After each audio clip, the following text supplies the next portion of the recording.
I can't cover my own face. Hey, good evening, everyone. Welcome to the John Henry Soto Show. Tonight, we're going to be talking about the merge, this big merger that's happening between Paramount Pictures and Skydance. And it's going to be a very interesting conversation. I think it's going to go really well. So please hang tight.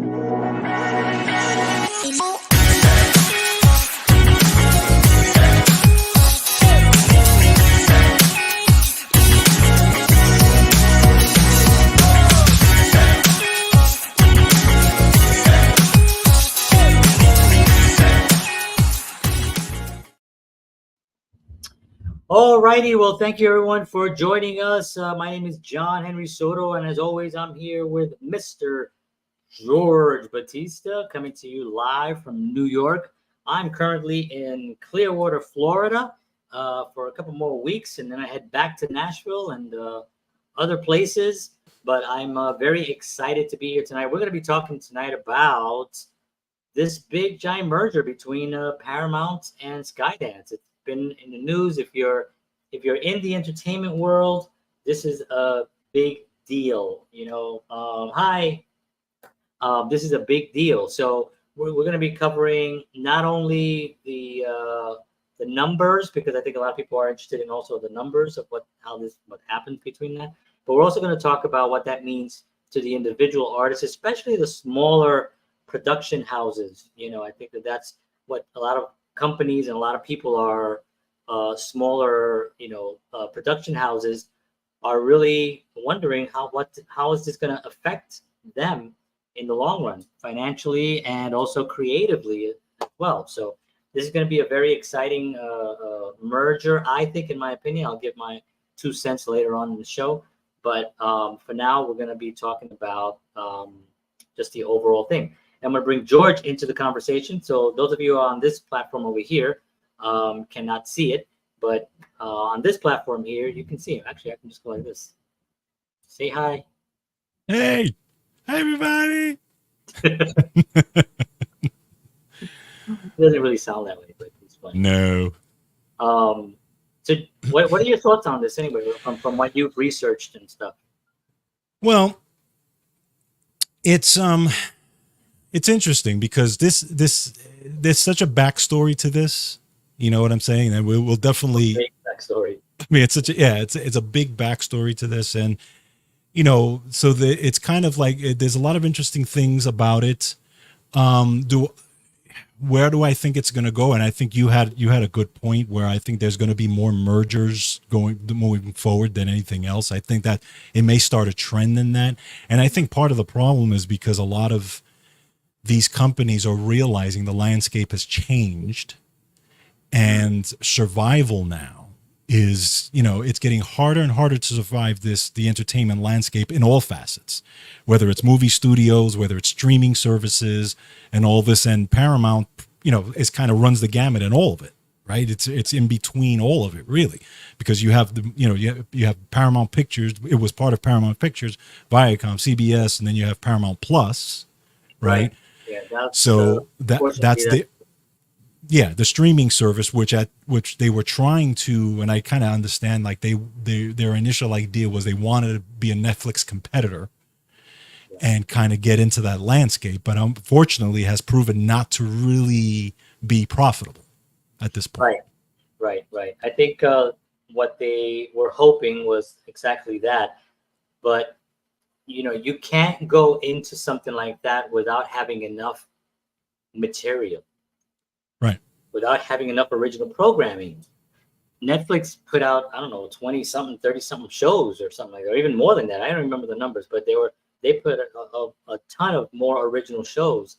So you can't, I think what happened is, and this is interesting because it's these big companies feel like they already have so much already that they don't have to work hard at future things, but not realizing that content now is consumed so quickly, so fast.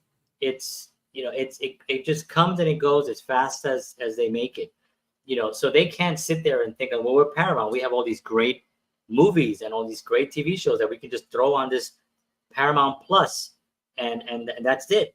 No, you can't. You better innovate. You better come Yeah. up with creative shows. You better come up with something. And even Netflix, has had their difficulties doing that. They've kind of green lighted shows that have really upset the masses, and they've lost millions of subscribers because of what they thought was going to be a profitable thing. So you have to be very, very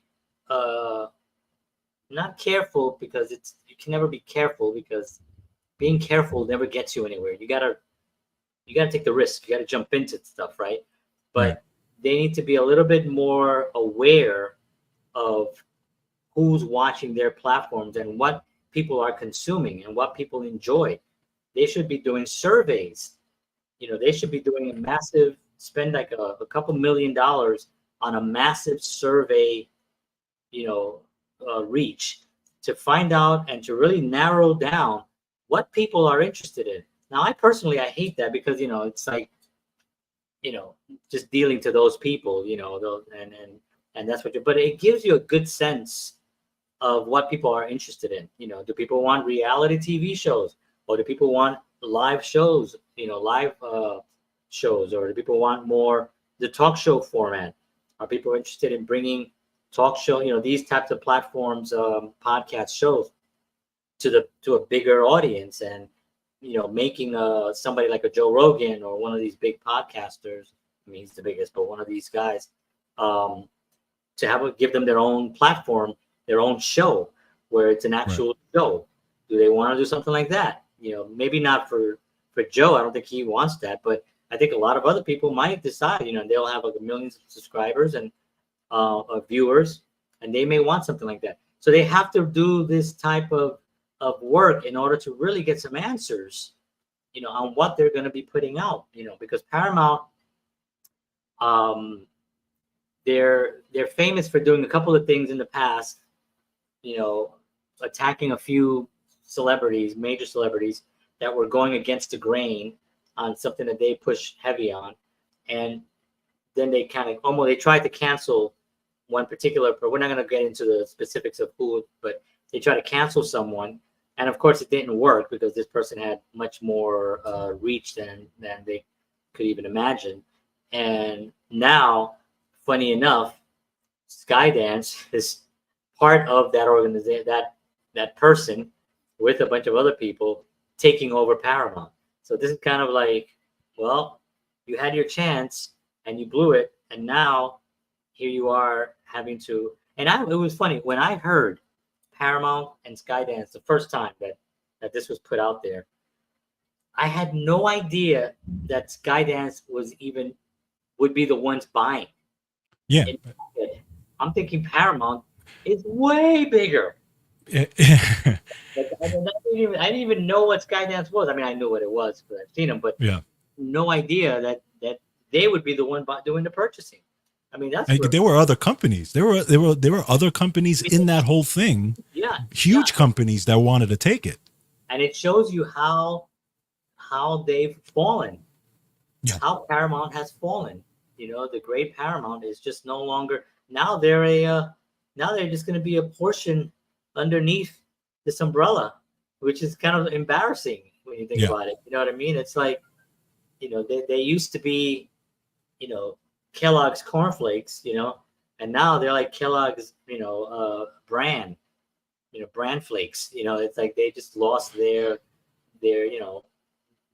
place in the industry, which is kind of remarkable. And it gets complicated when you've got board of directors and investors, right? When you've got investors who are going to kind of lose versus the folks at the top who are going to win. Right. Well, that's what mergers always do. Right. Somebody is going to lose because somebody put a lot of money into one company thinking that they were going to be at the top of the hill. Next thing you know, they're being purchased by another company. The people that invested into that company, they're going to do well because they're taking over. But the people that were here, they're going to lose out. But then you have lawsuits, right? Which there's been lawsuits because the deal in theory is supposed to give is supposed to be the best for all involved, right? That's kind of the theory behind the way the deal is supposed to be, and it usually isn't. And then you end up having lawsuits, and they've already gone through a couple of lawsuits regarding some of their mergers before, and how much they had to pay out. Correct. And they also lost probably the most important thing, reputation. Yeah. You know, their reputation now is because this hit the media, and I think that's one of the reasons why, you know, what's her name, Shari. That's one of the reasons why I think she didn't want, you know, she turned down, which was kind of very strange for her to do that. I think we had watched a little bit of this about, it's really unheard of someone of this magnitude, this type of a deal coming together, and then it taking this long, and then backing away, and then coming back, and then backing away, and then finally, that's very strange. And that just goes to show you at how the insecurities and how mismanaged Paramount has been. And it probably has been mismanaged for, I would say, the last 15 years. Paramount has not been managed correctly. You know, and I think that that's definitely part of the tragedy of it. I think also, just from what I'm been hearing, and you know, kind of the background landscape of cord cutting and the streaming services and all this, because the Paramount Plus was trying to, they were trying to have Paramount Plus be their baby. But I think, and this is just my speculation, that Shari, she kind of padded the deal for herself, basically. But I think she sees the future. She's looking at the future, and I think she's really kind of seeing the writing on the wall. And I think she doesn't have faith in Paramount Plus, the streaming services in general. She knows, and because remember, they're losing money. A lot of them are losing, with the exception of maybe Netflix. But even Netflix has lost some. But the other ones are not profitable. Okay, the other ones are, and Paramount Plus, since it began, has lost money. Yeah, and I think there's a kind of a bubble feel to it, actually. It is, and I think there's a bubble feel, and I want to actually have that written down, that not just Paramount, all streaming services, yes, agreed, are going to have a crash at some point, because agreed, people are consuming from a lot of platforms now. And you know what? Let's be honest, we're all tired of having to pay for Netflix, for Paramount Plus, for Discovery Plus, for Hulu, for YouTube TV, for, you know what I mean, Apple TV. There's just too much, and every month you get hit. You know, you get the hit. I had a bunch of those. You know, I got rid of a lot of them, but I used to have them because I thought, okay, this would be good for the kids. You know, there's a couple of shows I want to watch on there. You know, and you start, but when you start doing the math, at the end of the month, you're down, you know, $200 with just streaming services, and you're like, wait a minute, what is going on? And they're going up. You know, they're increasing the prices too. And that's you know, when we go back, the idea of streaming services was like the anti-cable, right? That's where it was. It was like when streaming for anti-TV. Right, exactly, right. So, you know, cable got to the point where it was people were paying $230 a month for a package. Okay, I know people personally that were paying that. Okay, I know, I was paying that. And then it became, wait a minute, streaming services, the Netflix at the time was like $10 a month, and then Sling TV was $20 a month. I remember because I had that. I paid $20 a month. I was like, this is beautiful. I don't have to pay $200. I'm paying $20. Okay. Now, exactly. Because now you're seeing these services now actually start to match cable. Yeah. Because just like you said, you have to pay for all these things. Yeah. Plus, on top of that, you're paying for internet. Okay. And internet, now, if you want fast internet, that's not cheap either. No. So by the time you're done, you're paying $100 to $150 for all the stuff. So it's like, where's the, you know, you're not getting savings anywhere. Yeah. Yeah. And I think what is going to happen is there's probably going to be one particular company, and I don't know which one it is, but, you know, Sean says you either innovate, find out what the best in your field is doing and do it better, or get eaten up. Yep. That's exactly right. And you have to figure out by surveys and finding out what is it that the other people are doing, what is it that people are enjoying to watch, what is interesting, you know, what do people want, you know, and nobody can really answer that question. Go listen to that. I've listened to a lot of the, the interviews of the CEOs of all these companies, and they're like, they never talk about what the people want because they don't know. All they know is that they have this amazing technology where they can stream a bunch of stuff to households across the country, provided they pay. That's all the information they have. So if somebody is going to narrow down what it is that people are really interested in and bring those shows together and start creating on those shows, and I think what's gonna end up happening is more mergers are gonna occur, but they're gonna be a little bit different mergers. I think the mergers are gonna be the streaming services with film, with smaller film houses that will merge together to create the content, like companies that are really creating and innovating, social media influencers, people that have, millions and millions of more followers than some of the networks, right? And they create a ton of content. I personally know, not personally, well, yeah, personally, some people on social media that have millions of followers, and they create content, very funny content. They pay for it themselves. They produce it, they put it out, and it gets a lot of views. They sell time on their pages. They get income coming from YouTube, from different platforms. So they're making an income. Right. The content is so good that let's just, an example is like Key and Peele, right? So if these two guys came out today, they would be on these social media platforms crushing it. Right. They'd be making hilarious videos. They'd be making all these stuff, and somebody is going to go look at them and pull them out and put them onto it somewhere. This is what's going to end up happening, but it's not going to be the networks. It's going to be the streaming services, because they already have the technology. They already have the email addresses. They have the infrastructure to basically take these people and create around them. Now, the bigger networks have, the Paramounts and the Skydance, they all have that too. They have the money for that, but they don't have the reputation for that.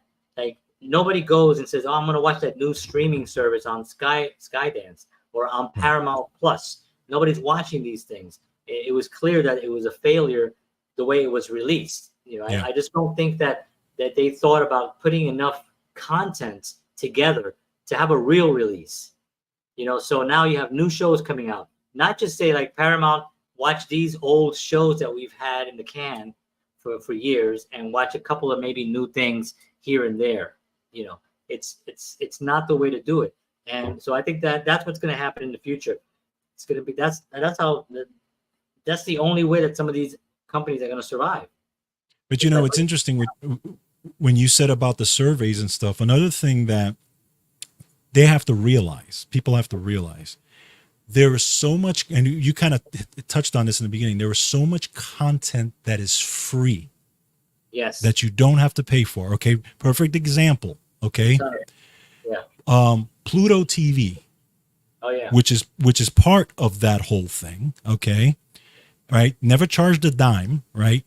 They have 79 million monthly users, including myself, because I love Pluto TV. I watch it all the time. Okay.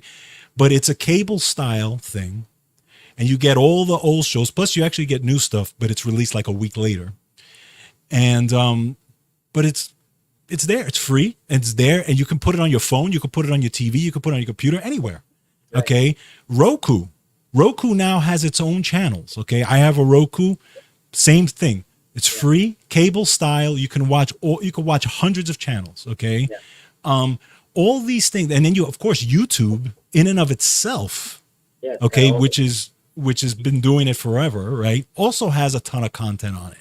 So you could take those three things, just those three things alone, and you could be watching stuff for years, right? Because it's free content. And I think they also have to realize that there's so much free content out there that a lot of people are not going to pay. They're going to be like, why am I paying all these fees? Forget about going to the movies, because movies is actually going to the movies because that is so expensive. Okay, for the experience. I could just sit home. I can be on my phone and watch any of these things for nothing, and that's part of that landscape too. It is. And I think that Roku is a big player as well. Yeah. Companies like that, like Pluto and those kinds of organizations. I think also an interesting thing that you brought up about, the free, all the free stuff, right? I mean, Right. there's so much free stuff. It seems like we're reverting back to when TV was free. Right. Exactly. All we Yes. paid for was we paid for the electricity, and that was Right. it. Now we're paying for Exactly. we're paying for the internet, but now internet is also pretty reasonable. You can get an internet connection for under $100. Yeah. You get it for everything, and you got your computers, you got your any televisions you have in the house. You can attach your phone to it, all that stuff with whatever internet service that you want. And another point that reminds me also of the finances is that the economy, right now, and not my economy, but overall, right? Yeah. People's economy overall, things are expensive. I've noticed Yes. things are expensive. You know what I Yes. mean? I buy all the food. We do a lot of cooking in the house. We so I look at I know what we're spending. I go shopping. I had like it was like I bought like, and again, I don't buy, I mean, I buy things that are a little bit more expensive because they're better quality. Sure. So I buy things that are just better quality, right? So I Right. come home with like 2 bags, and it's like $80. Like Yeah. for 2 bags of stuff. Right. You get like the good kinds of like I get these cookies that I have them right here actually. Well, I don't want to promote them.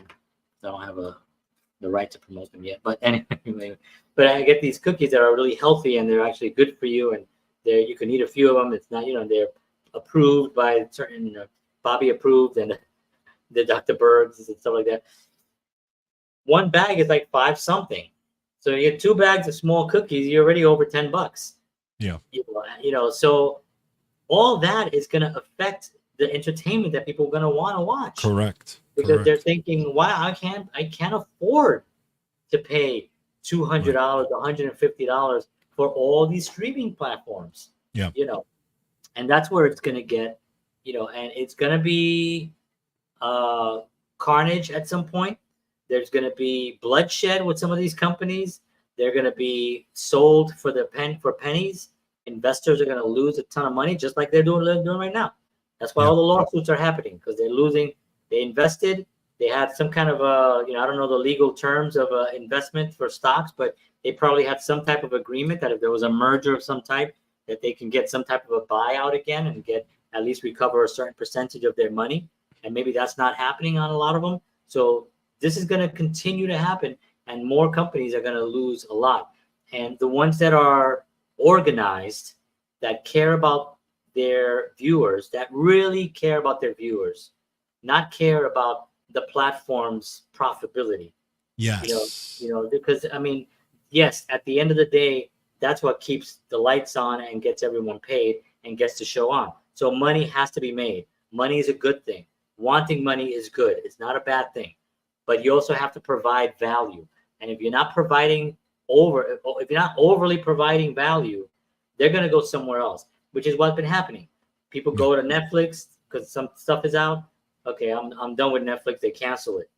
And it's something, Netflix does something really, really ridiculous, and that they, some woke thing that they put out, and they thought that it was going to be a huge hit. Turned out to backfire like everything else woke does, and it bit them in the butt, and they lost millions of dollars, and they lost hundreds of thousands of subscribers, right? That was Netflix. They're still recovering from all that. Right. Hulu, then you go to Hulu for a little while. And then Hulu, then you get off of Hulu. Then you go to Paramount Plus. Then you go to Discovery Plus. Then you go to, I think CBS has one, right? I don't know what it's called, but they have something. I thought they called. Oh no, the NBC has the Peacock. A Peacock, yeah. Peacock, right? So all these platforms are kind of in the same boat right now. They have to all look at what they're doing, and also when you have that much money coming in, even though you're losing money or you're not really, but you're making money enough to pay the bills and everyone gets a nice salary, the innovative part of it kind of slows down, because then there's a comfort level. there's a comfort level at Netflix because they're kind of on the top. So I haven't seen them do anything recently that's been mind blowing.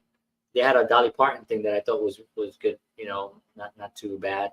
They did the Beverly Hills Cop, which I thought was good, and I saw it and I watched it. I really enjoyed it. Just seeing the characters again was fun. Me too. So it was just fun movie to watch. And also the other one that they did, I think it was also on Netflix, the Coming to America 2. Oh yeah. I thought that was a lot of fun as well. So I think those things, but again, those aren't original things. Right. I mean, Axel Foley is 40 years ago. Yeah. You know what I'm saying? So it's so they're not innovating. All they're doing is trying to repurpose something that was successful back then in the hopes that our generation, the Gen X's and and even the millennials are going to understand it because of their parents, right? Are going to understand these old shows. But they're just not doing it. They're not. But is it the same trap or the same concept that the movie studios are going through, right? Because they're doing the same thing, right? They're just saying, well, we're not going to do anything new. We're just going to add on to this franchise and that franchise and this franchise and just get the butts in the seats. The big movie studios need to make big movies. No, I know. I get that because just focus on big movies because and they've trapped themselves in a corner. Yeah. Now where they can't get out unless they make a big movie. Right. So now they're second guessing everything, and everything they second guess on, not everything, but a good portion of it becomes trash. It didn't do what they expected it to do. What was the one that just came out recently that tanked? I can't remember what it was. It tanked so badly that I forgot the name.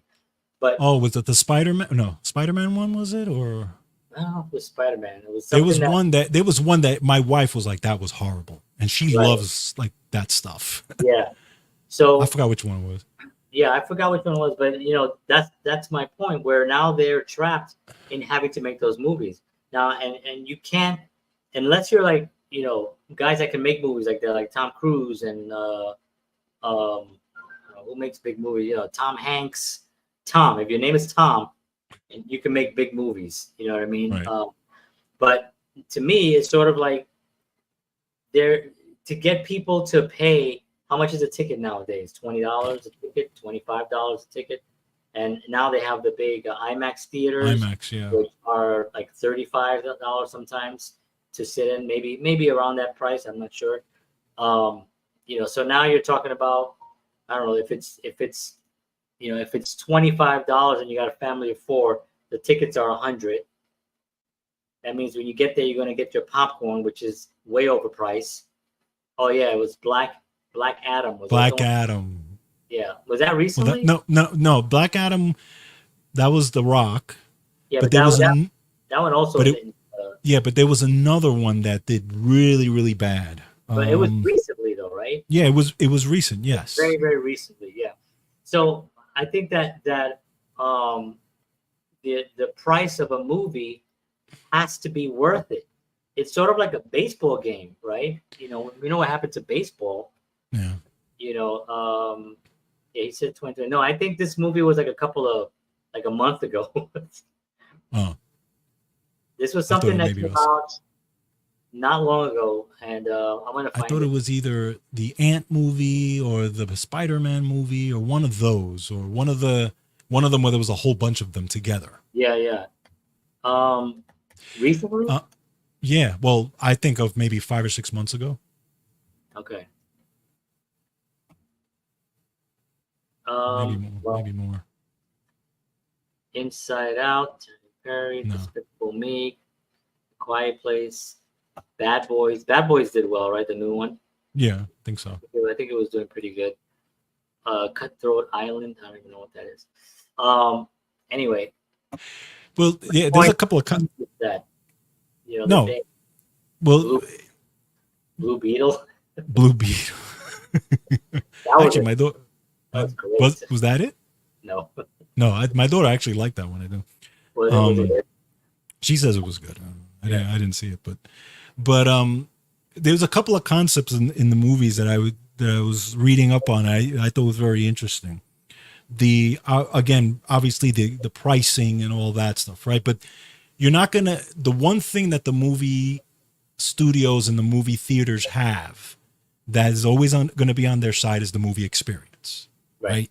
You're not going to get that anywhere else, right? So, you know, you get the big movie, you get the excitement, you get all that stuff, okay? So that's really what you pay for is the experience of being there. Yeah, but sharing it with a big, large group of people who really enjoying the movie. Yeah, correct. You know, Now that is one of their saving things, but you know, other concepts that I didn't even think about, right? Besides how much they pay to make the movie and how much they pay the actor and all that, and that gets trickled down, right? You have that.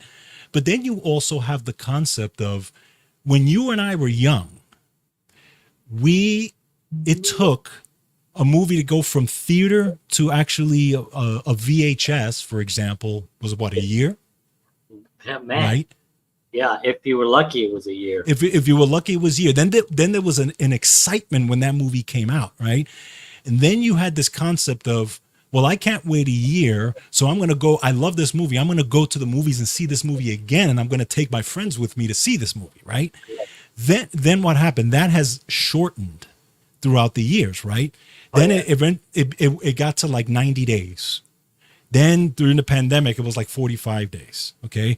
One thing that I never realized, there's a movie called The Fall Guy, right? That recently came out. Okay. Yeah.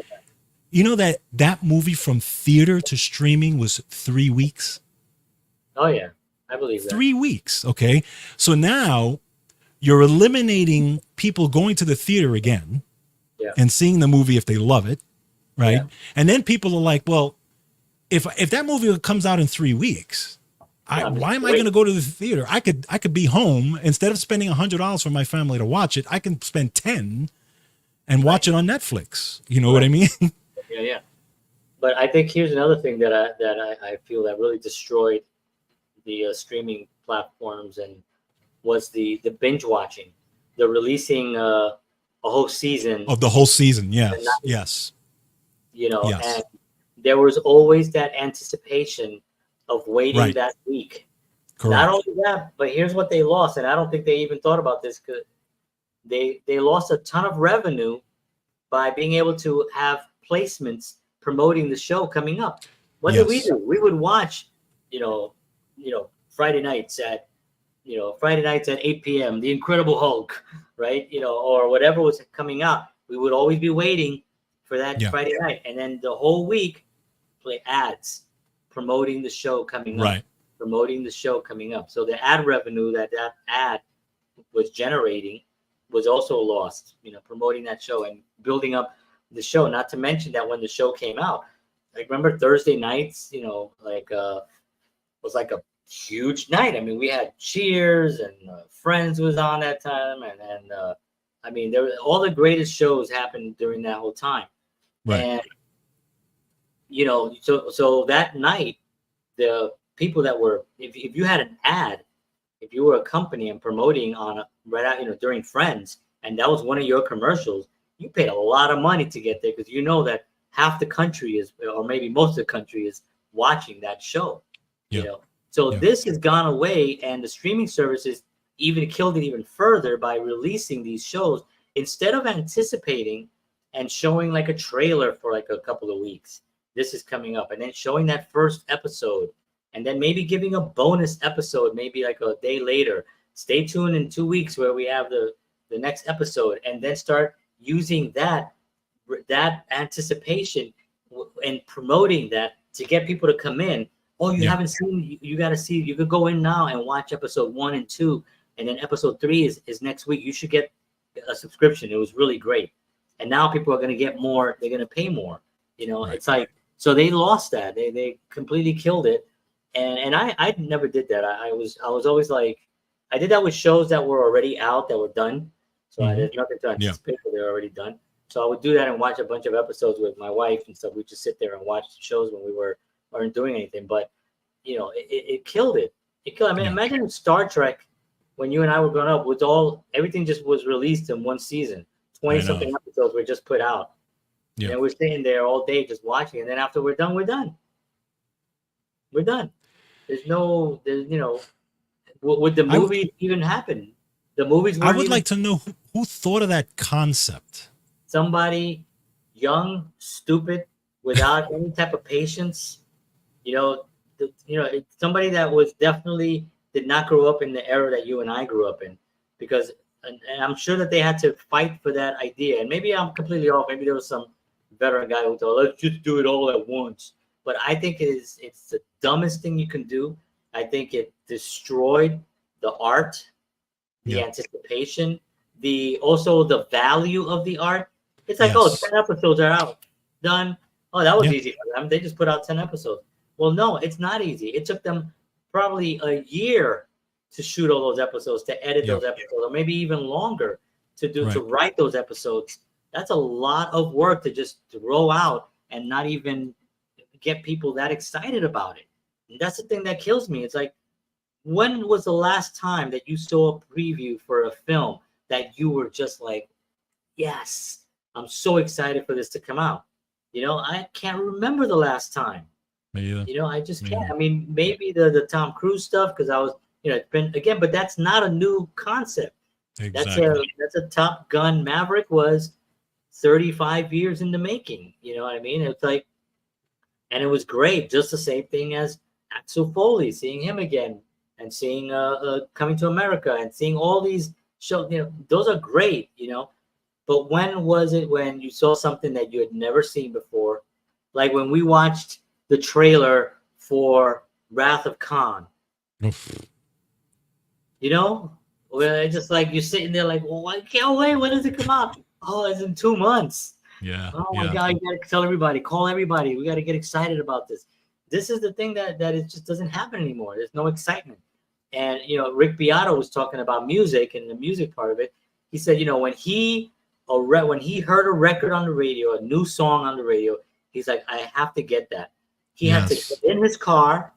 He had to go get a job to work to make money so he can go down on Friday when he gets paid to pick up the record, to bring it home, take off the cellophane, put it onto his record player and play it over, then pack it up and take it to his friend's house and Right. share the music with his friend. There was an investment in that. Yes. Yes. And so it was more precious to you.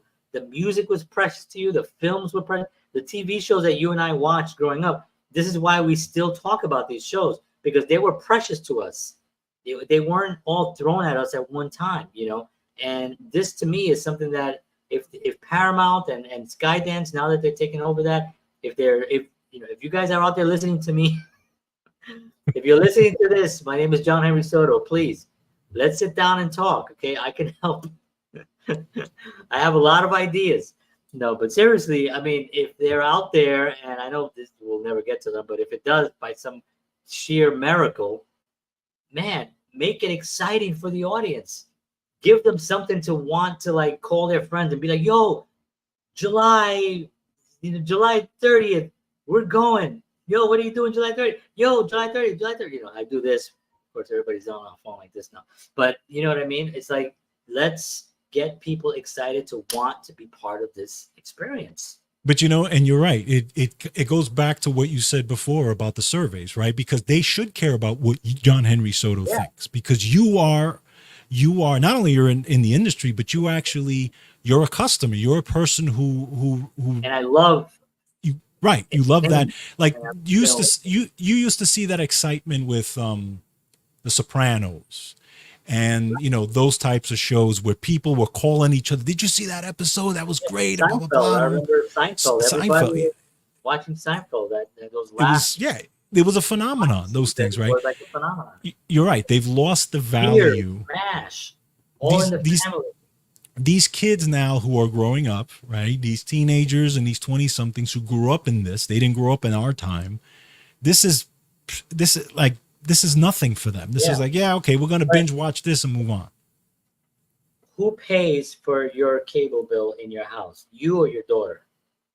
I do. We pay. We're the ones that they should be wanting to pay. The kids, it's fine.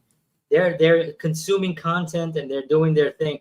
But the income, they should be, if they want to make money, they should really make, content that not only young people can enjoy, but get them excited about it. And then us, our generation, we're gonna be excited because we're used to it. As a matter of fact, we want to go back to slower stuff. Don't put a hose of content on us. Give us something that we can really want to look forward to. It's a little bit different than social media content, right? Social media content is fast. You do a lot of it. You do posts. You do, what I mean? It has nothing to do with what we're talking about. We're talking about well-crafted storytelling. Yeah, but Well-crafted storytelling, shot professionally, well, that we will look at, like we look at The Godfather, we look at The Sopranos, we look at TV shows that were shot really well, like MASH. MASH was shot on film. MASH was mini movies. Right. Those were 1 hour movies. They were shot. They were shot really, really well. Right. A lot of shows, like in the 80s, that went away because they shot on tape, and Right. tape gives it that soap opera look, and it's just not. Yeah. It's not as memorable, and it's the 3-camera setup. But even like Lucy was shot on film because that's what they had at the time. But it had the 3-camera setup, so you can shoot high quality now with digital. That'll look fantastic. A 3-camera show, if you wanted to do those again, I don't know how popular those are now, but anything that we could really see.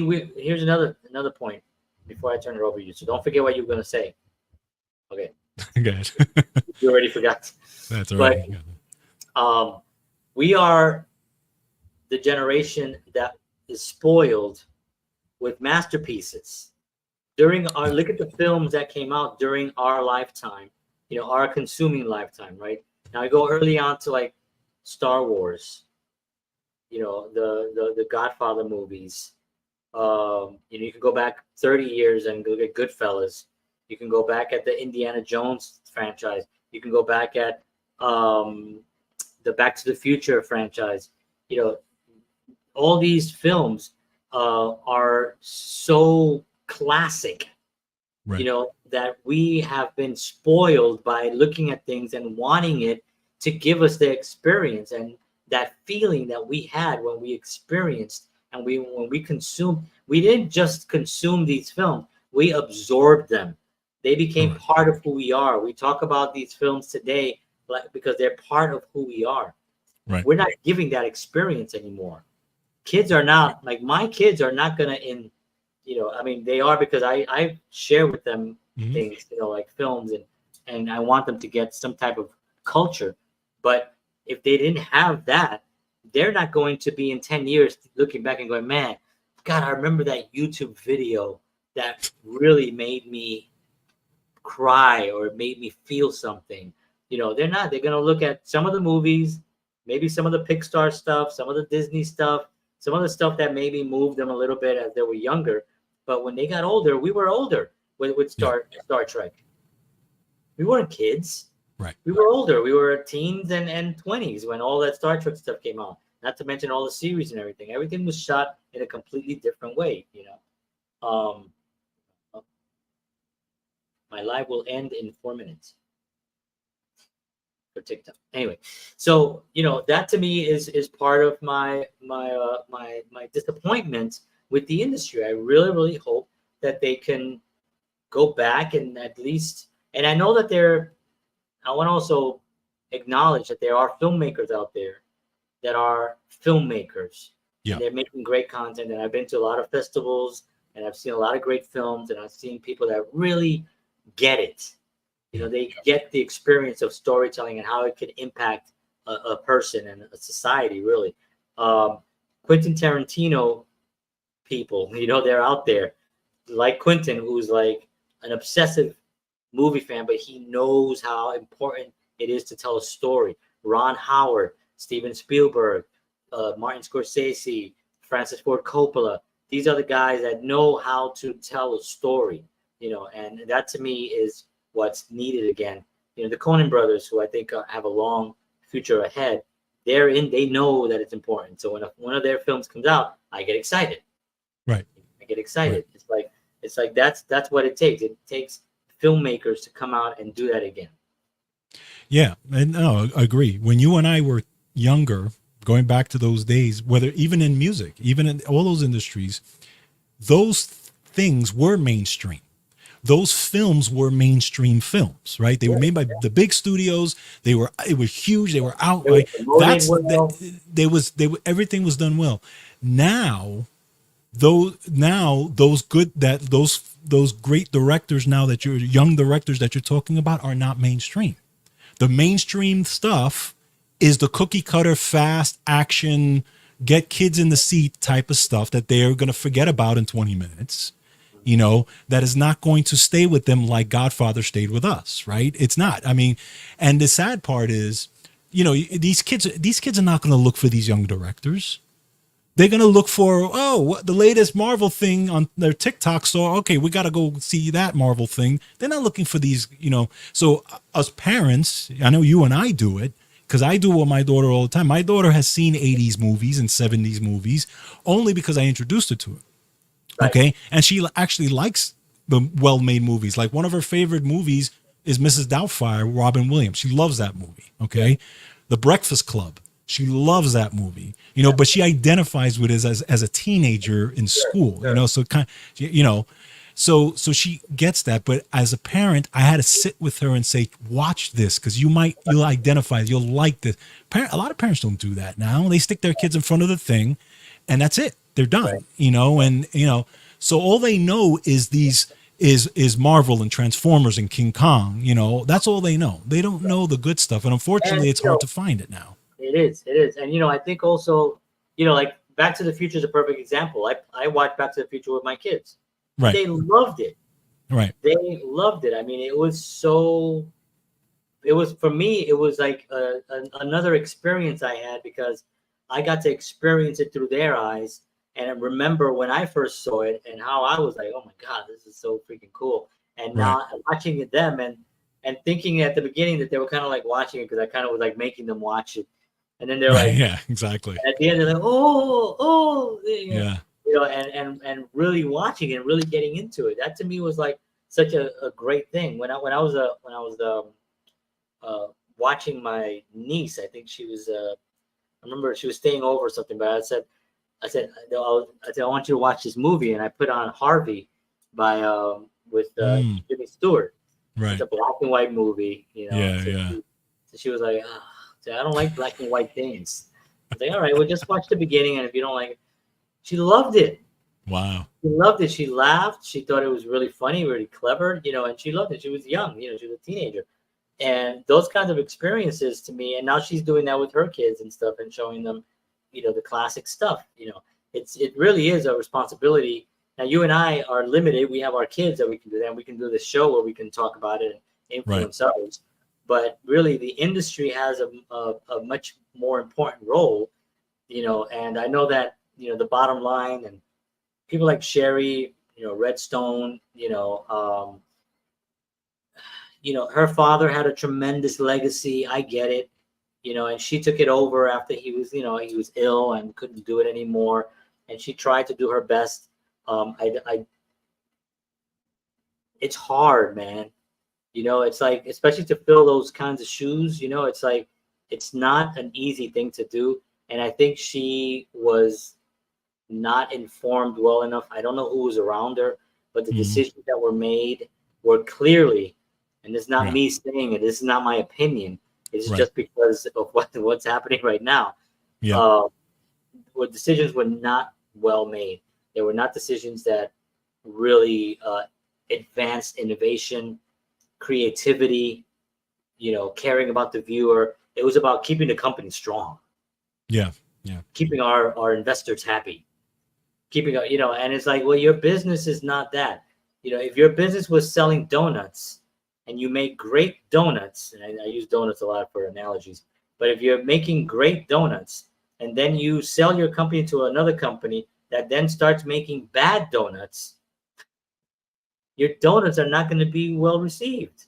There was a Correct. place I won't mention it because there's some friends that I know would not like that, but there was a place that was a bakery that made great donuts. They sold it from the original people had it from like, I mean, it was something like 1920 something or around that time. and it was generation. I think Sean knows what place I'm talking about. And then it was sold to another person who changed the recipe of their most popular donuts. And I remember going there, and I remember buying the donut. I would buy donuts, and I bring them to my house. I'll bring them to the office. It was the place to go to buy donuts. You go there, and I remember thinking it was probably one of the worst donuts. I could go down to a Dunkin' Donuts and get a better donut, than that. So to me, it's and Sean said he knows what I'm talking about. He said it's never been the same. Yeah, exactly. And unfortunately, this is what's happening. With this, with I think with Shari, I think that's what happened. She was given something that was great, and when you're given something that's great, well, what do? You make it greater. You don't maintain it. Right. Nothing ever stays the same, right? Things are either improving or getting worse. And if you can go into a normal, and your normal is about that, that's a normal. It's going up. Normal is going up. This line is not normal. Correct. Staying the same is not normal. You're either going to get better or you're going to get worse. Right. And they did not do the, especially a company that big with so much money, the innovation had to be in. That's where they had to put their money in. Where are our writers? Let's get some of the best top writers here to put out some shows for us. Let's put them in a room. Let's pay them some money, and let's see what they come up with. You got 6 months to come up with 10 shows and concepts, and let's do it. And let's get some writers, and let's get some stuff. Then let's shoot some stuff. Let's test it out. This is funny. That's not funny. This is funny. Let's put this stuff out, and let's make it happen. That didn't happen under her watch, and it's clear it didn't happen. And then the Paramount Plus situation was pretty much the last nail on the coffin, because it hasn't made one dime, and it doesn't look like it's going to make a dime. And I think it's going to go away. They're going to try probably to increase and say that they're, because of this merger.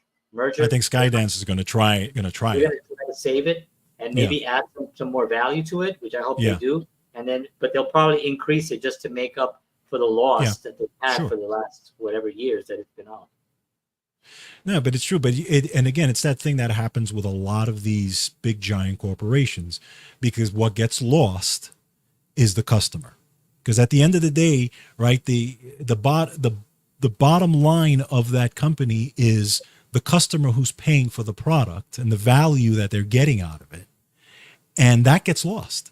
Yeah. Right. We see that in all industry. We definitely see it in the health industry. Yeah. Right. We're seeing it in the music industry. We're seeing it in all these industries. They get so big and so consumed that the customer loses. This is why just as an example, in the health industry, I support smaller companies that have always had the customer first. Yeah. They're not maybe huge. They're not huge money makers. They could be, but they're not, because they don't compromise that their customers first.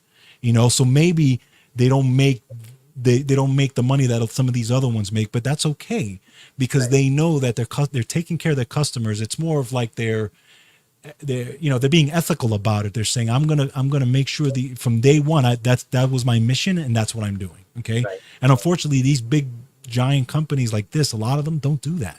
Yeah. They're like, their customers an afterthought at that point. Yeah.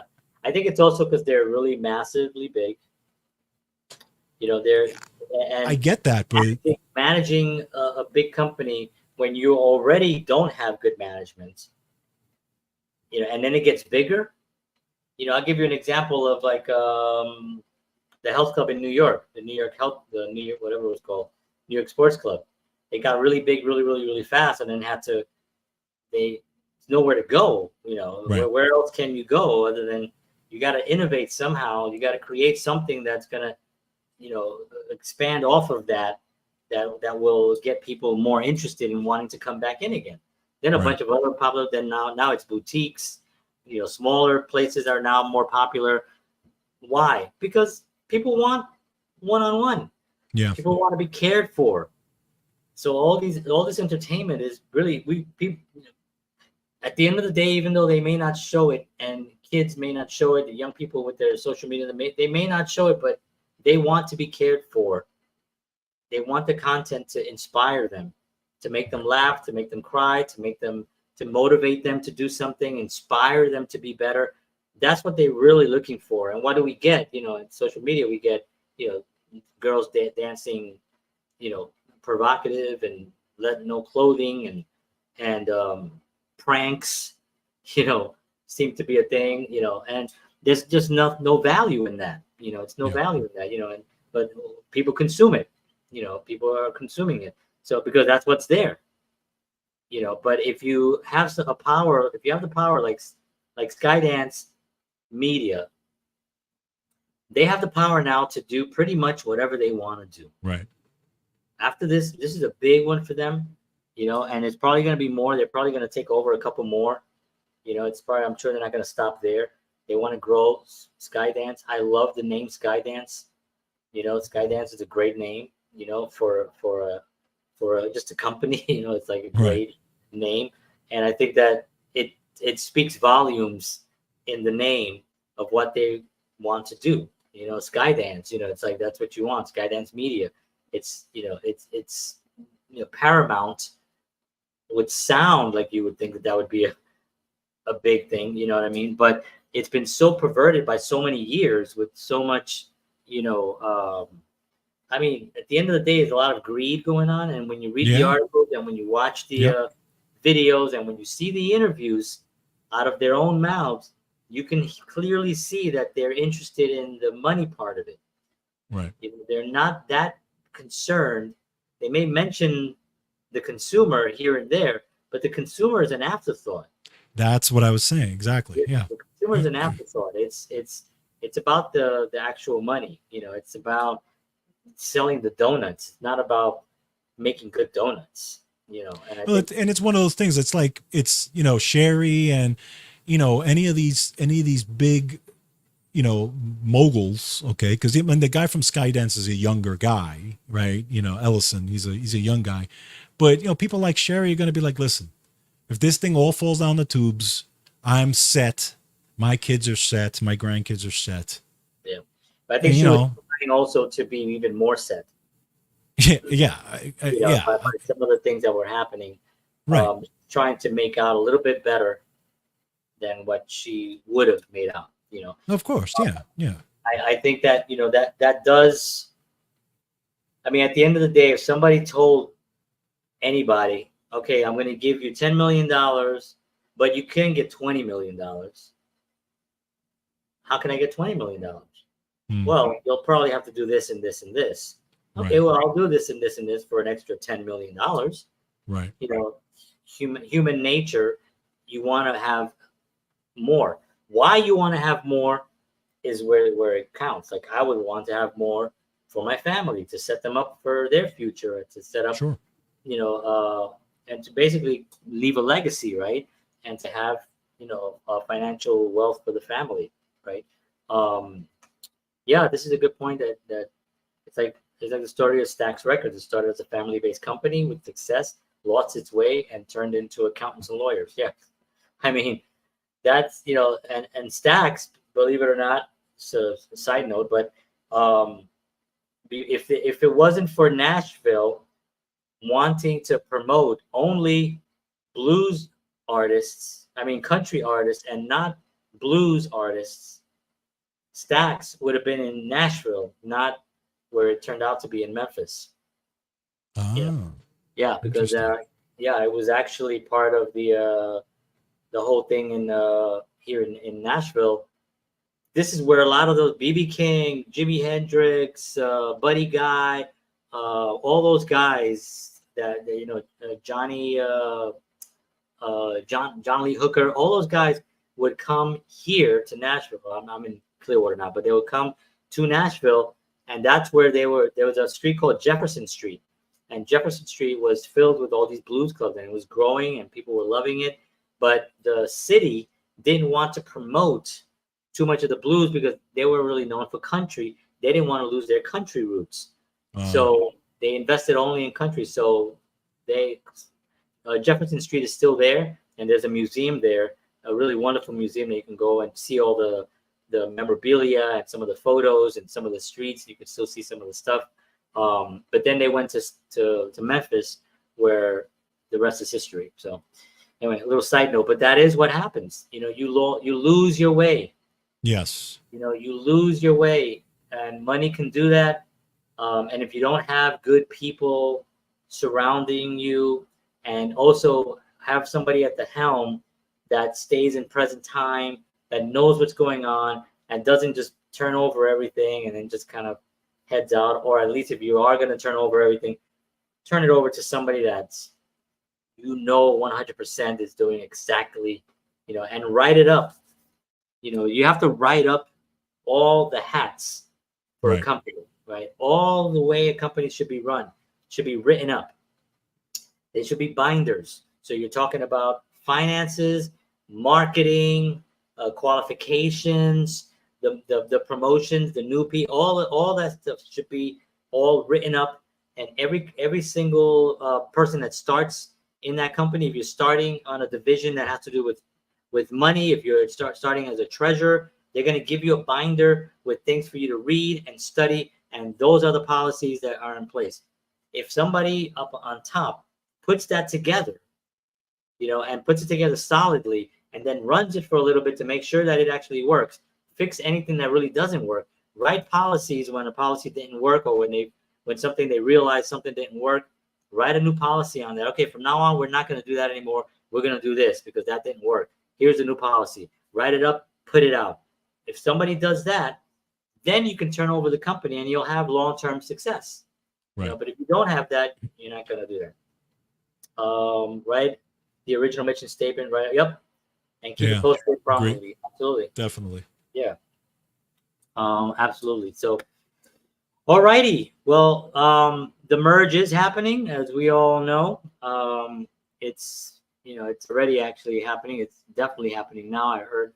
I think they still have 45 days, though. No.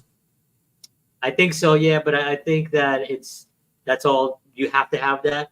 Right. That's part of the process. Yeah. Part of the process because it's such a big deal. But the Edison family and the I guess it's RedBird Capital or something. I think. Hold on a second. I got it. To invest over $8 billion in the new Paramount, and to acquire National Amusements Inc. So that's going to be a big deal. It's going to receive $23 per share in cash. That's the Paramount Class A stockholders. So you can read all about this online if you go to if you go to the Paramount.com site, the news, it's all in there, and it'll tell you exactly what's the the logistics and stuff, the part of it. I like to talk about the emotional part of it. Sometimes I get maybe a little bit too emotional, but art is emotional. Art makes people feel something, and that's why it exists. It's to make people feel like hope, feel like something, like love, feel urge and yearning for something. That's what art is for. And we need to embrace that part of it. The technical business side of it is what it is. It is what it is. We need to have organizations in order to be able to manage these projects and put them out and to promote them and to get them to the masses, right? Right. But when that system interferes with the art, you lose the art. You lose the art. If you focus on the art of what the purpose of the art is, and you keep it pure and you keep the integrity of the product, you will have success. And that's what I'm hoping that Skydance Media does with this new merger. And I wish them the best. And I really, really am rooting for them. I'm going to keep an eye on this. Maybe we'll do another episode, maybe in a year after it's done. Maybe we'll go back and revisit this and see where they are and what has happened since then. Because I think it's a fascinating thing, and it's a very interesting time in our lives, in the country. And I think things are getting better. I think things are improving. If you watch the media, they're not, but that's not where the world is. Trust me. Go out to the world and talk to people and see what's happening in the world with groups changing lives across the planet. And there's wonderful things happening. The media, they're merchants of chaos, right? Their product is chaos. They sell chaos because people watch it, and they sell Nabisco and Kellogg's and all their products on there, and that's what they make their money on. In order to get people, instead of selling love, not realizing that love is really the way to go, right? You know, love is what is all you need, like the Beatles said. But you know, they don't get that; they go the other route. So, but they are losing the battle. They will lose, and we pray for Skydance Media to take us to that promised land. All right, folks, thank you very much for tuning in. We appreciate you very much. George, as always, a pleasure. Sean, thank you for hanging out with us as always. We love you, buddy. Thank you. He says, we love you, John, and we love you, George. Thank you. We love you, man. Sean. Love Appreciate you. it. Take care. Have a wonderful night, everybody. We'll see you all next week, 7 p.m. Central, 8 p.m. Eastern Standard Time for the John Henry Soto Show. George Batista, take care. Have a wonderful week. And as always, peace.